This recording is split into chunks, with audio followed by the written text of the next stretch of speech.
It is the middle of May and we are sitting under a tree and it's shocking that it's not netted.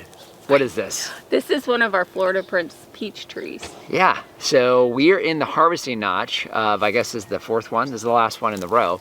And you can probably see there's fruit all around us. Typically at this point with ripe fruit coming off these trees, there's nets. There's no nets. So now we showed you guys thinning. We talked about the fact that you want to thin in order to make sure that you're getting good quality fruit. We definitely did not thin enough. We're sitting right next to a branch that's basically on the ground, covered with ripe fruit, and too many because the fruit's a little small. Oh yeah. So, you know, we didn't follow our own advice. We probably thinned 90 to 95% of the fruit off these trees, it seemed like, and they're still loaded. But the question is, how is it that all of these trees are not getting touched by birds? Any ideas? Well, there's only one difference this year, right? Yeah. That we didn't have last year. What's that difference? the cats. The cats. And these trees are closer to the front of the farm and they spend a lot of time up here. There literally is nothing else. Yeah. So now we still have a little bit of fruit coming off of the ever-bearing mulberries, but that's typical for the fruit ripening here. So I guess we'll have to see how it does as we go through the rest of the season. And we're just gonna let them stay unnetted unless they start getting attacked? I think so. So one of the other shots I got this morning is a shot of the banana. Yeah. It looks fantastic. It's doing so good, yeah. It's doing really, really good. We got a lot of great feedback from you guys on that video we did, and a couple of different suggestions on what to do with the pups, because the pups look really good. You know, everybody's saying you gotta pull those. It's gonna, you know, the tree's gonna struggle. But Steven, you are from Hawaii, and you said not to touch them, that they're ohana, and ohana stays together. So I think at least for this round, maybe we ought to keep them together. Yeah, we'll leave them. We'll see how they do.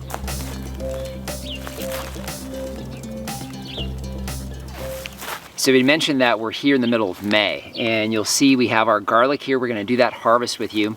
Now, typically you'd be harvesting garlic in April. However, we had a lot of cold weather in April. In fact, we had freezing temps at the beginning of April. So everything on the farm is about 2 to 3 weeks behind. But we know, looking at these, that they've got to be about ready to go. Now, all of the garlic that you're seeing here are white California garlic. They're supposed to be garlic that falls over, so soft neck. but they never actually do. So we're hopeful that they're right, but we're gonna go ahead and get this done and take a look at the garlic harvest for this season.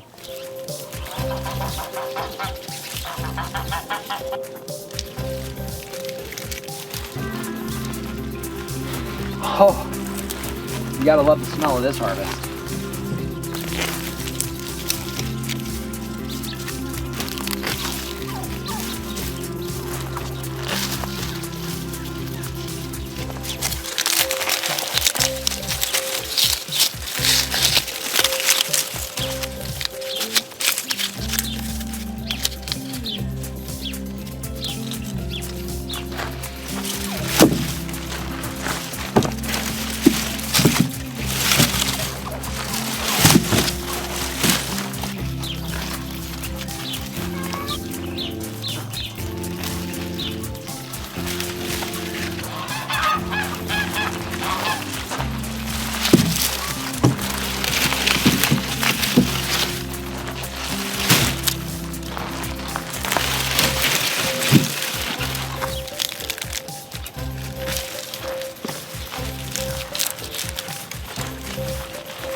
We're still trying to figure out exactly when to harvest this garlic. We want to obviously make sure that it's grown in completely. It has a bunch of separate cloves, but at the same time, it's not overgrown. So I have two examples here. The majority of the garlic that we harvested today is just about perfect, a little over, but for the most part, it's right.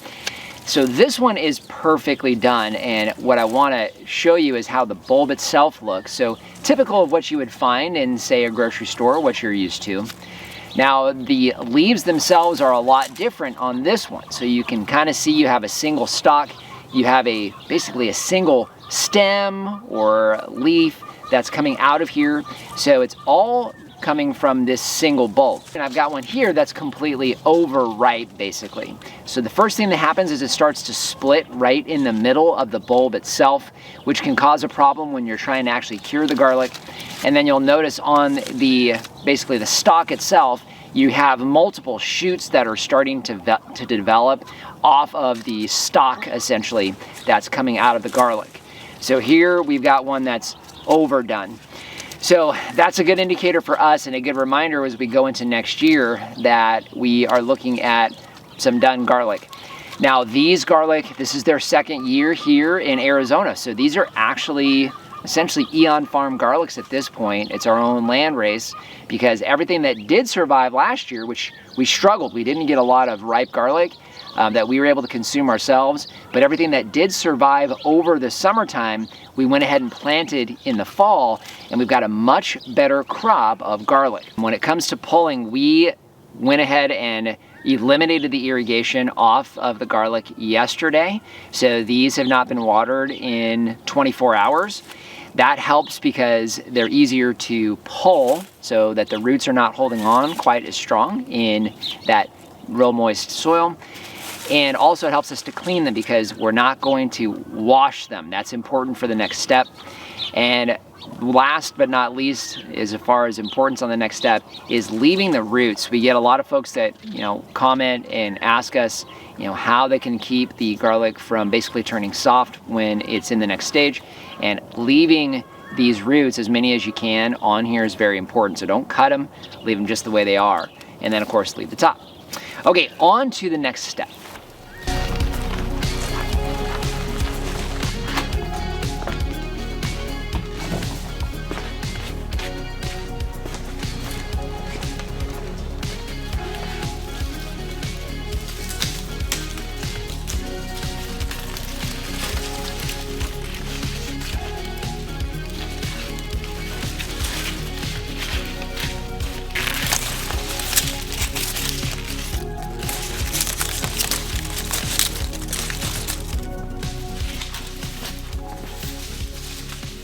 The last step in processing garlic is curing. So we're here in our outbuilding, and we mentioned it's the middle of May. So if you guys are here in Arizona, you know that middle of May means we're warming up quite a bit. In fact, today we're gonna be just under 100 degrees outside. However, inside the outbuilding here, it's insulated. We're probably in the mid 80s. At the same time, it's very, very dry, so our humidity is in the low double digits, between 12 and 20% out here at this point. Perfect for these to cure. Now you can see just how much space we have completely around each one of these garlics, and that's very important. Now you can hang them. There's a lot of different ways of doing this. You can braid them. We've got a few left over. We may give that a shot if we feel up to it. But the key is airflow completely around the garlic. You want all of this drying. You want the roots drying, you want these leaves drying. So you need plenty of airflow just to make sure you're not gonna get much humidity in here, because if you do, number one, it doesn't cure completely. And secondly, you can get some mold. And we did find that last year when we tried just leaving these in the beds. That was a mistake. So we've got the vast majority of it here. We might try a little bit of braiding if Lori fills up to braiding the garlic. So we'll see.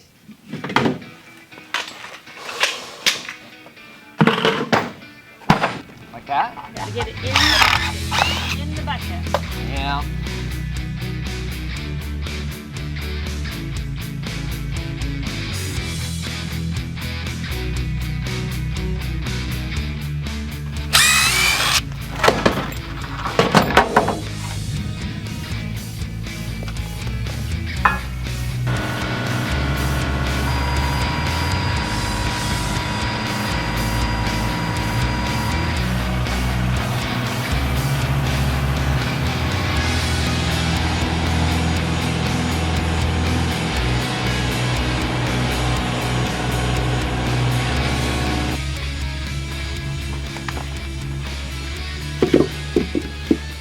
Okay, so it is actually the following day from the beginning of this vlog.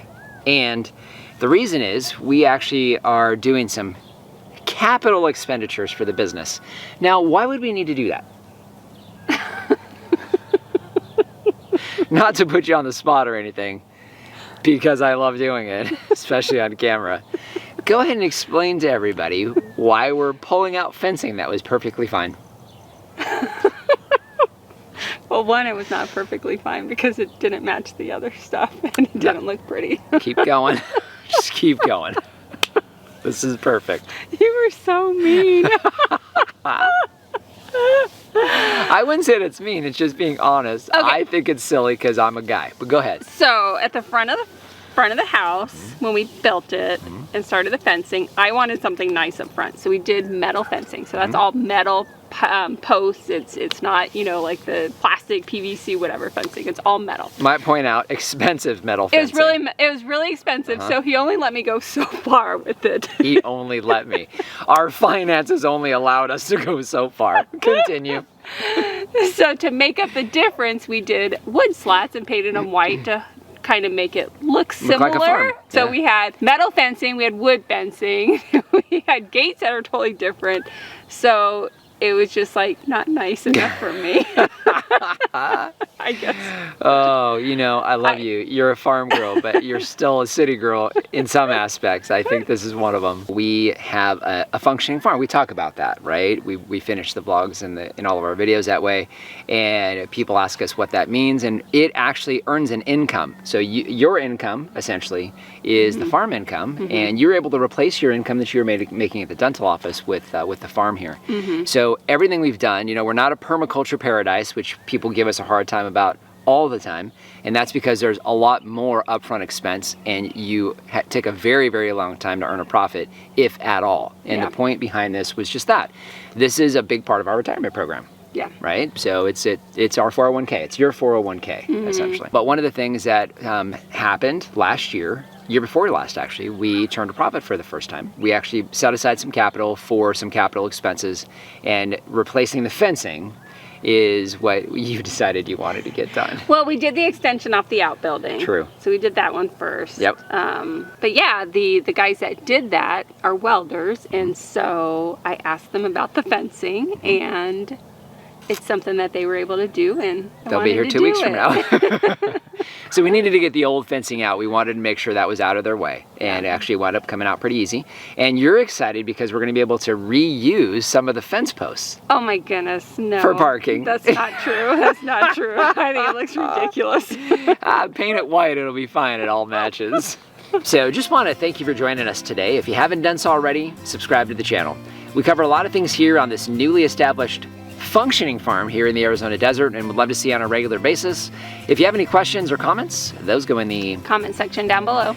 And our Amazon shop, I'll leave a link down in the description. That's a free, painless way to help support the channel. If you start with the link down below, it doesn't matter what you buy, you help to support us here. So just want to thank you for joining us today and remind you, if we can farm on the edge of nowhere, so can you. Cleo, did you get that? She's like, I gotta hunt. Got it. I'm out. I gotta hunt. I'm out. Yeah. Ooh. Oh. Oh. Got a good one? Yeah. I struck garlic gold, honey. I gotta look like a man at least sometimes. I'm a real man. Oh, show me up. Where do you want this one? On top. Here, let me take care of it. Let me take care of it. I screwed it up. So I'm sorry to interrupt you, Yeah. but I'm looking across over here and the garden bed must be watering because I see water spraying everywhere. Oh yeah, that's a problem. Oops. Okay, mental note, we gotta fix that. I think it's the third bed. I think so too. It's shooting straight out. Oh boy. Yep.